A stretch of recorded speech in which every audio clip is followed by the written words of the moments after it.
fidèles amis téléspectateurs sur ce nouveau numéro de votre émission Droits et Devoirs. Dans ce numéro, nous allons nous intéresser à la thématique du droit du fidèle laïc à la connaissance religieuse. Bien sûr, connaître le Christ, c'est un droit. On peut aussi le définir comme un devoir. De toutes les façons, nous en parlerons dans cette émission. Et pour cette émission, j'ai avec moi sur ce plateau le Père Théophile Panou, prêtre du diocèse de Cotonou et spécialiste du droit canonique. Bienvenue, Père, sur ce plateau de Droits et Devoirs. Père Serge, merci. Je vous salue avec déférence et je profite pour saluer également tous les fidèles laïcs qui nous écoutent et devant leur poste téléviseur Lumen Christi. Et je vous bénis au nom du Seigneur. Voilà. Merci, Père. Ça fait une belle entrée. Et donc, comme je le disais, le thème de cette émission, c'est le droit du fidèle laïc du Christ à la connaissance religieuse ou à l'accès à la connaissance religieuse. Alors, tout de suite, Père, lorsque nous prenons le droit canonique, donc ce grand document d'un certain volume, quels sont les canons qui s'intéressent à la question de la connaissance religieuse dans l'Église? Bien, merci Père pour cette émission. Je voudrais évoquer deux canons relatifs à la connaissance religieuse par les fidèles laïcs. Je cite premièrement le canon 217 qui stipule que les fidèles ont le droit et devoir à l'éducation chrétienne par laquelle ils sont dûment formés à acquérir la maturité de la personne humaine et en même temps à connaître et à vivre le mystère du salut. Voilà ce que ce canon énonce. Et une telle disposition du canon se fonde sur le fait que tous les fidèles sont appelés par le baptême à mener une vie conforme à la doctrine de l'Évangile. Et ils ont donc le droit et devoir à la connaissance religieuse. Voilà le premier canon qui parle du droit et devoir des fidèles à la connaissance religieuse. Je voudrais enclencher avec le second canon qui est le canon suivant, c'est-à-dire le canon 218 où le législateur dispose que ceux qui s'adonnent aux disciplines sacrées jouissent d'une juste liberté de recherche, comme aussi d'expression prudente de leur opinion dans les matières où ils sont compétents en gardant le respect dû au magistère de l'Église. C'est un droit à la liberté de la connaissance religieuse dans les sciences sacrées. Les fidèles sont donc appelés à cette connaissance et c'est leur droit tout autant que leur devoir. C'est intéressant de le savoir. Il y a un mot qui tout de suite est apparu dans les explications que vous donniez. Il s'agit de la question du magistère. C'est vrai, c'est peut-être le moment de le définir très rapidement pour que les fidèles amis, téléspectateurs, essaient de comprendre un peu ce que c'est qu'un magistère dans l'Église. Oui, le magistère dans l'Église, c'est l'organe suprême dans l'Église qui est responsable de la doctrine catholique, de la doctrine chrétienne, qui nous enseigne et qui nous indique ou qui nous dit les moyens par lesquels les fidèles doivent avoir la connaissance et jouissant de leurs droits et de leurs devoirs pour pouvoir travailler dans l'Église et pour pouvoir se nourrir et pour pouvoir fortifier leur foi et être en communion dans l'obéissance à cet organe suprême qu'on appelle le magistère dans l'Église, pour une collaboration dans la fidélité à la tradition chrétienne. Ah oui, c'est important de le savoir. Et parlant justement de la connaissance religieuse, comment on peut la définir? Eh oui, merci beaucoup. La connaissance religieuse est la connaissance que nous avons de Dieu, par les moyens d'abord naturels, par la morale ou l'éthique, ou par la révélation, et qui nous guide dans le comportement humain, dans nos rapports avec le sacré, avec la divinité, avec Dieu. La connaissance religieuse est aussi un savoir, savoir-faire, savoir-être, savoir-vivre, institutionnalisé et qui se transmet de génération en génération. C'est un peu comme le rôle que Moïse a joué au milieu du peuple juif, ce qui va constituer le socle de la connaissance religieuse judéo-chrétienne plus tard. Bref, la connaissance religieuse, c'est la doctrine religieuse ou chrétienne. C'est une connaissance intuitive. C'est une connaissance intuitive et empirique, et plus intuitive qu'empirique, à la différence de la science qui est plus empirique. Et c'est cela que Moïse, avec le buisson ardent, a vécu. Et il a cette intuition, le buisson ardent, qui consume qui brûle sans se consumer et qui l'amène à aller pour avoir cette connaissance de Dieu. Voilà un peu ce qu'on peut dire. Hein. Et je peux encore expliquer cela en disant que c'est cette connaissance que nous avons de façon innée, de façon naturelle. Je crois que c'est ce qu'on est en train d'évoquer là aidera beaucoup nos amis et téléspectateurs dans la mesure où, lorsqu'on parle ici de connaissance innée, c'est une manière aussi de parler de la connaissance naturelle. Oui, naturelle. De Dieu. De Dieu, voilà, de Dieu. Et donc, si je comprends bien, en dehors de la révélation, tout homme a une certaine intuition de l'existence de Dieu sans avoir d'abord eu contact avec la révélation plénière. Tout à fait, tout à fait. Et là, nous allons évoquer la philosophie avec ce que le grand théologien Thomas d'Aquin nous a dit, qu'on a l'intuition de Dieu, on a la connaissance de Dieu par les voies naturelles qu'il a citées et que nous connaissons.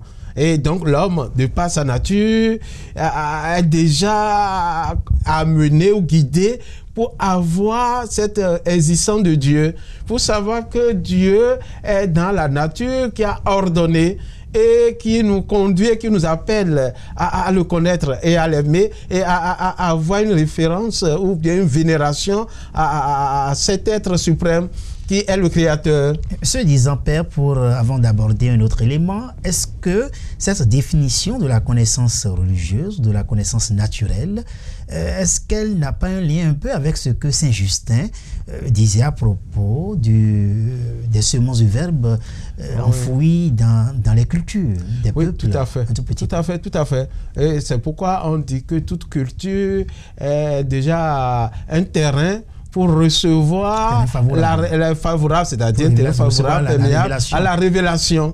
Donc déjà, intuitivement, l'homme a déjà cette connaissance. Et la révélation vient parfaire cette connaissance que l'homme a.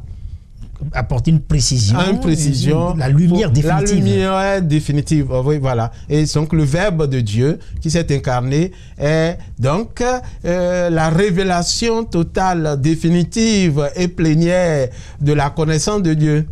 C'est intéressant parce que quand on préparait cette émission, on était en train de réfléchir un peu sur la différence qui pourrait exister entre la connaissance naturelle de Dieu et la formation chrétienne. Alors, où est-ce qu'on pourrait situer éventuellement ces différences? La différence est complémentaire.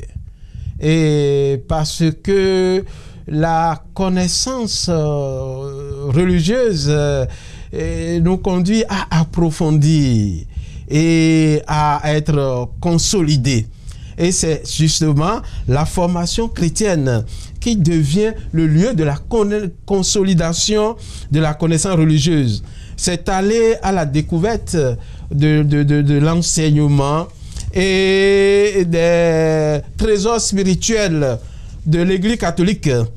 Donc, la formation chrétienne concerne tous les fidèles désireux d'approfondir leur foi, cette connaissance religieuse qu'ils avaient à travers même le catéchisme, et de confronter leur vie chrétienne aux réalités, aux questions actuelles et existentielles, et pour pouvoir être mieux et pour pouvoir témoigner et pour pouvoir vivre leur foi pleinement. Donc, ils sont obligés ou bien ils sont invités par le droit de devoir à perfectionner ou du moins à approfondir cette connaissance religieuse élémentaire. On dirait qu'il existe déjà une forme de droit qui n'est peut-être pas positif, hein, et en tant que juriste, vous êtes bien placé pour nous situer sur les différents types de droits. Donc, la connaissance religieuse, on pourrait situer cela dans le domaine d'une forme de droit naturel, déjà. Oh oui, on peut le dire ainsi. On peut le dire ainsi, mais la connaissance religieuse est le chemin par lequel la formation chrétienne prend pour aller plus loin. On ne s'arrêtera pas simplement à la connaissance intuitive. On ne s'arrêtera pas à la connaissance religieuse ou intuitive. On est amené à aller plus loin et c'est la formation chrétienne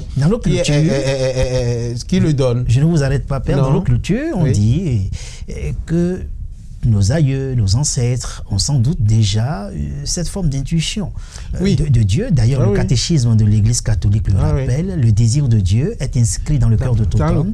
Dans la nature humaine. On rejoint pratiquement cette notion-là de la connaissance religieuse, de la connaissance intuitive de Dieu, avant maintenant de passer à la notion du devoir ou du droit. Ça dépend de là où on se situe pour avoir accès à la formation chrétienne. Voilà. La formation chrétienne, on va voir rapidement les différents types de cette, je vais dire, vous allez nous situer de cette formation, de cette connaissance religieuse, mais intéressons-nous beaucoup plus à la notion de la connaissance religieuse, les différents types ou les différentes formes qui pourraient exister dans ce domaine de connaissance. Oui, merci beaucoup. La formation chrétienne nous fait connaître nos droits et devoirs pour pouvoir les exercer. Ce qui est inné est appelé à être révélé et à être appliqué. Donc, la connaissance religieuse que nous avons, comme vous le dites, de façon intuitive, est appelée à être révélée et à être comprise par la formation et qui nous aide ou qui nous révèle nos droits et devoirs. Parce que la connaissance nous donne nos droits et devoirs. Il faut connaître pour faire. Et il ne faut pas être dans l'ignorance.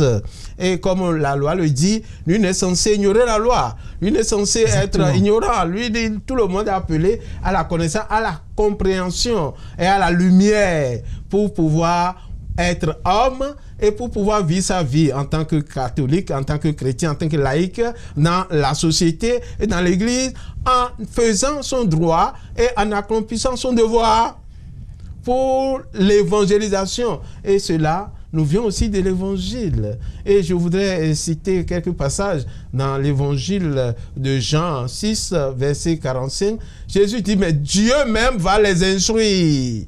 Donc Dieu ne veut pas que l'homme soit dans l'ignorance. Dieu même prend le devant pour venir à nous, pour se faire connaître, pour que nous puissions l'aimer et pour vivre en sa présence et pour accomplir notre devoir, qui est aussi notre droit en étant missionnaire, en allant vers les autres, en communiquant, en partageant. Et je vais plus loin en évoquant un autre passage vétérotestamentaire avec le prophète Osée 4:6 qui dit « Mon peuple périt faute de connaissance ».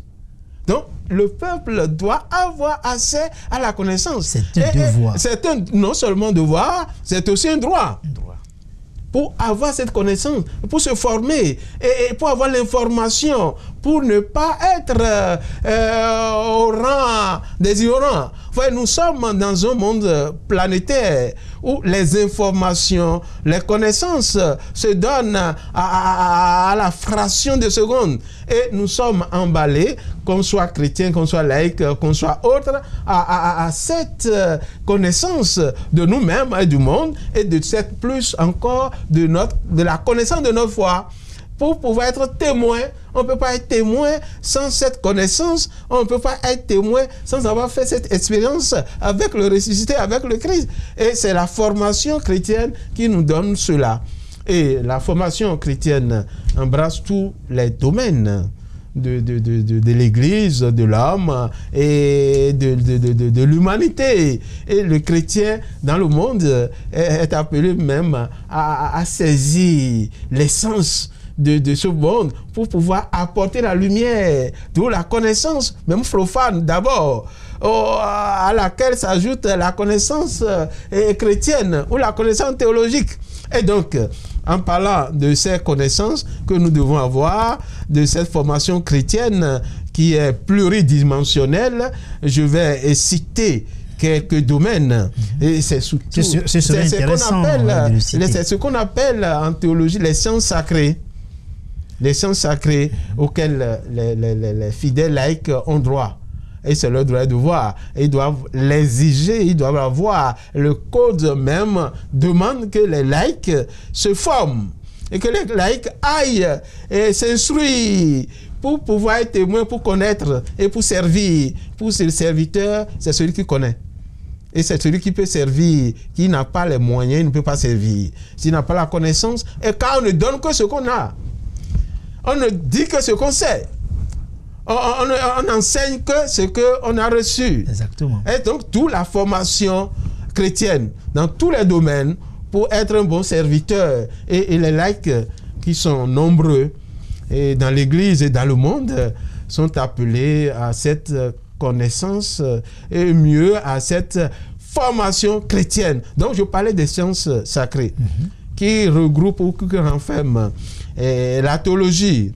Il y a la Bible. Il y a, en plus de la Bible, il y a la christologie, tout ce qui est lié à la connaissance. Et il y a l'ecclésiologie, il y a le droit canonique, c'est une science sacrée.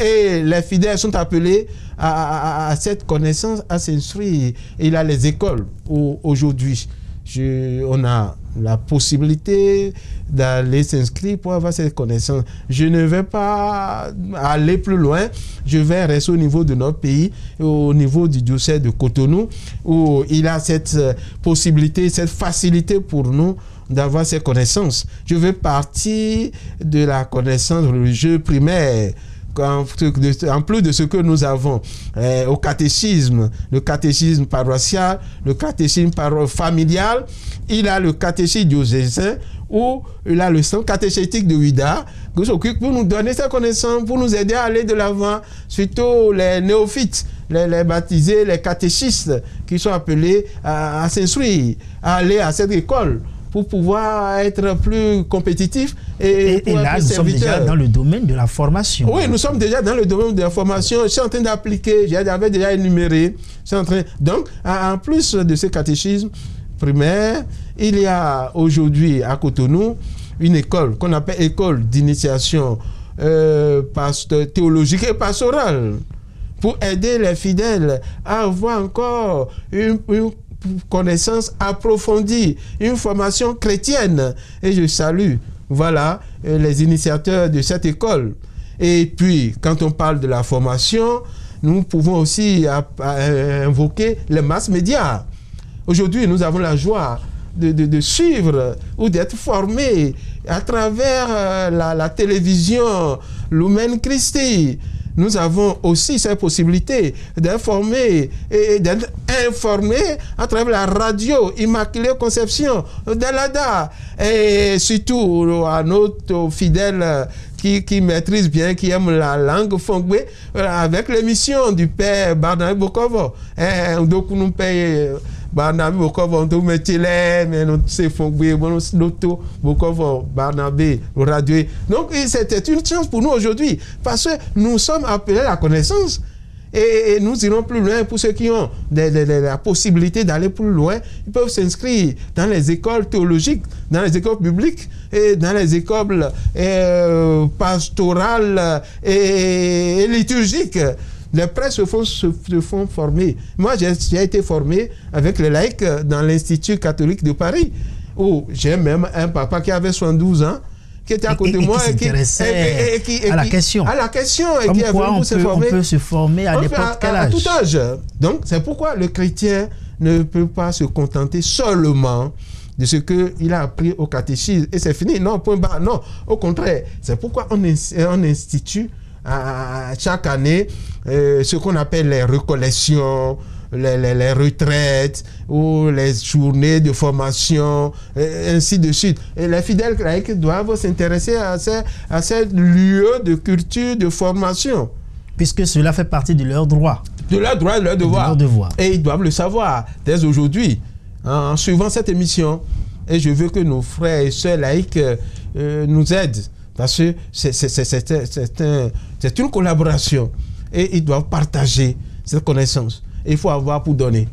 Et quand on n'en a pas, on ne peut pas donner. Donc la connaissance elle doit être reçue et donnée. Et puis, le bien de la connaissance, de la formation chrétienne, c'est de recevoir et de donner en même temps. Et c'est droit et devoir. La circularité. Et là, c'est là où je dis que du donner et du recevoir. Voilà, le droit et devoir s'impliquent. Nous tendons, merci Père, hein, c'est riche, hein, sur tout ce que nous sommes en train d'apprendre, parce que c'est aussi un lieu de formation, hein, tout à fait, cette émission Droits et Devoirs. Et, votre mot de fin en 30 secondes, puisque la régie me fait signe que nous tendons vers la fin. Voilà, je suis content d'être invité et j'ai dit sommairement ce que je connais de ce sujet, de ce thème qui est appelé à être approfondi plus tard. Mais pour le moment, j'exprime ma joie à nos téléspectateurs qui ont la chance d'être instruits, d'être éduqués, d'être formés et d'être informés en suivant cette télévision de l'Église catholique qui est pour moi une joie et pour laquelle moi je félicite l'évêque et les initiateurs de cette télévision. Et tous les animateurs, tous les journalistes, tous ceux qui viennent ici bénévolement pour travailler, je pense qu'ils nous aident à avoir des connaissances. Même en étant, nous avons la chance, en étant dans nos maisons, avoir la connaissance, sans même payer. C'est une chance, c'est une grâce aussi. Père Théophile, merci de faire avec nous ce grand partage, parce que c'est du devoir du fidèle laïc chrétien, du fidèle laïc du Christ, de connaître tout cela pour pouvoir rendre compte de l'expérience qu'il habite devant les défis actuels liés à son expérience de vie de foi. Merci encore, merci à toute la partie technique qui nous accompagne dans la réalisation de cette émission. Merci à vous, chers amis téléspectateurs, de votre fidélité à Lumen Christi TV. Merci et à la prochaine.